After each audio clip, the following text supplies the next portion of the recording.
Good day, Kabarangay, and welcome to Vox Sofia. And today I would like to share with you this question for those who don't want to undergo stroke. Those who wants to avoid stroke, this is a question for you. Are you a candidate for stroke attack? Okay. Actually, this question should have been asked to me before, but it never had. And so this is what I want to share with you today. And because as you know, lahat ng taong nakasalamuha natin ay ay mga guro, mga magtuturo sa atin ng ng karunungan o kaalaman. Una, may dalawang uri ng tao na mamimit natin, either na or ikaw mismo, tayo mismo ay dalawang uri lang na kategorya na ating kakasadlakan. Either we are one, will serve warning to others, babala para sa iba. Ang buhay natin maring babala para sa iba, or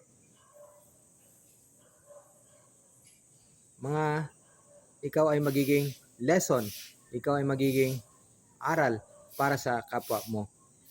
Yun lang po. That's where I am coming from. And this line, let your food be your medicine, or your medicine be your food, from Hippocrates. And it's late in time that I have realized the importance of that question, of that statement, because earlier, before the stroke, I have also have uncontrolled blood pressure, but I don't know what to do. Kasi I leaned on my own understanding, and so, but it seems I misunderstood some. I did some precautionary measure, which is not enough.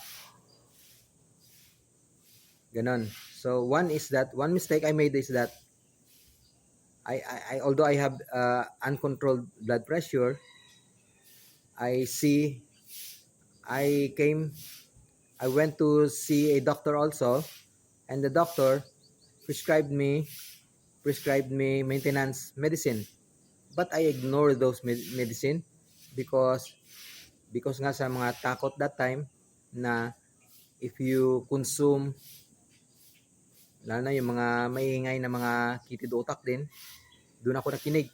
If you consume maintenance medicine, mas malala daw ang mangyayari sa iyong katawan, which is wrong. I realized that it's wrong.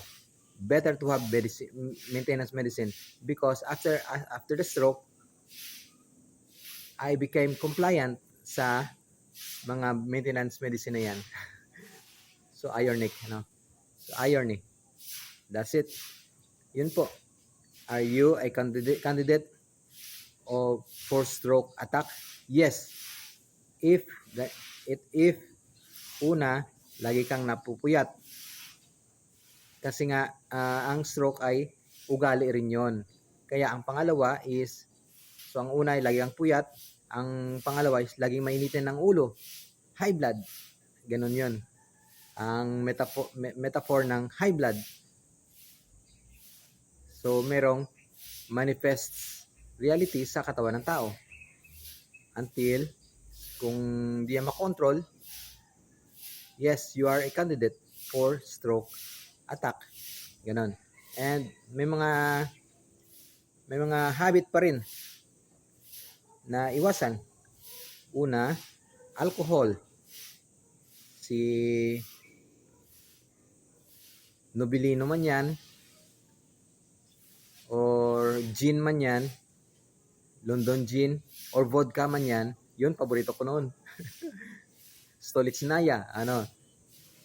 Tapos, or gin man yan, or beer man yan, iwas-iwasan na yun. Kasi those are the things that will destabilize the maintenance, the blood pressure, the normality of your blood pressure, i-destabilize ng mga bisyo na yan.